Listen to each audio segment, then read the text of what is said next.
మహేశ్వరి, నీ ఆనందానికి కారణమేమిటో? నా భక్తురాలి తీర్థయాత్రలో 2వ భాగం కూడా పరిసమాప్తమైంది.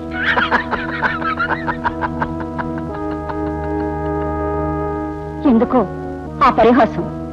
అదుగో చూడు, నా భక్తుని నిశ్చల నిరుపమాన తపోదీక్ష.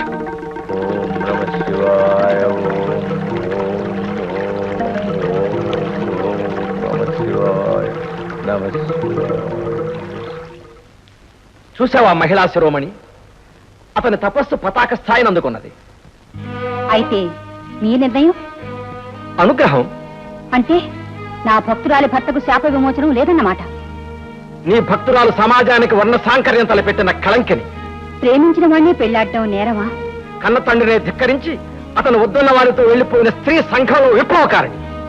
అయితే నా పూర్వజన్మలో నా తండ్రి దక్షుణ్ణి ధిక్కరించి అతనికి విరోధి అని మీతో వచ్చిన దాక్షాయిని నేను కూడా విప్లవకారిని కదా. మనం దేవతలం దేవి. దేవతలకు ఒక నీతి, ఆ దేవతలు సృష్టించిన మానవులకి మరొక నీతి. ఎంతటి అవకాశవాదం! నీ తండ్రి దక్షుడు అహంకారంతో నన్ను ధిక్కరించాడు, అవమానించాడు. మరి మీ భక్తుడు మూఢభక్తుడై తన తపోశక్తిని స్వార్థం కోసం వినియోగించిన అహంకారి, స్వార్థపరుడు. నీ దృష్టిలో నా తండ్రి శిక్షార్కుడైతే నా దృష్టిలో గౌరి తండ్రి శిక్షార్కుడే. రుద్రాణి, ఆడది స్వతంత్రించిన నాడు మానవ సమాజ నియమావళి చిన్నాభిన్నమైపోతుంది. స్త్రీ పురుష వ్యత్యాసం నశించిన నాడు జగజ్జన జీవనం తలకిందులై అల్లకల్లోలమైపోతుంది.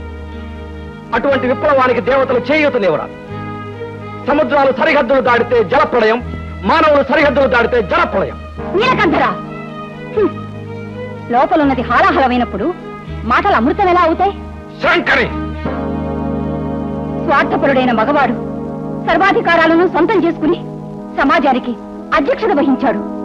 తనకొక నీతి, ఒక న్యాయం. ఆడదానికి మరొక నీతి, మరొక న్యాయం. రంగురంగుల సమాజం సృష్టించి సంసారం అనే మాయా పంజరంలో నోరు లేని అబలను బంధించి బానిసను చేశాడు.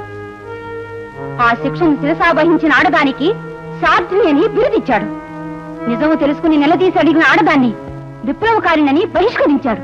మగవాని ఈ మాయా నాటకంలో ఆ కుట్రదారుల సంఘానికి ఈ పరమశివుడే నాయకుడయ్యాడు. ఏమిటి అధిక ప్రసంగం? అదే మగవారి దౌర్జన్యం ఇప్పుడు కైలాసం వరకు వచ్చింది. పరమేశ్వరి, ఈ గౌరవం సురక్షితం కావాలంటే నా భక్తురాలి మాంగళ్యాన్ని గౌరవించండి, దాని బ్రతుకు మంగళప్రదం చేయండి. అసంభవం. అయితే ఈ పురుష దౌర్జన్యానికి స్త్రీ తిరుగుబాటు అనివార్యం. ఈ సంఘర్షణలో ఒక జగత్ప్రళయం సంభవించినా సరే, విశ్వ విధ్వంసం జరిగినా సరే. పార్వతి, నిన్ను బహిష్కరిస్తున్నా.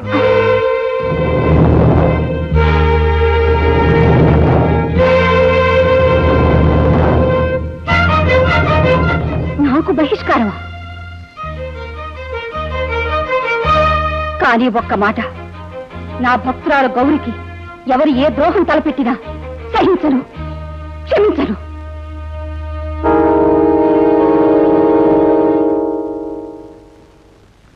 నారాయణ నారాయణ. చూసావా నారద?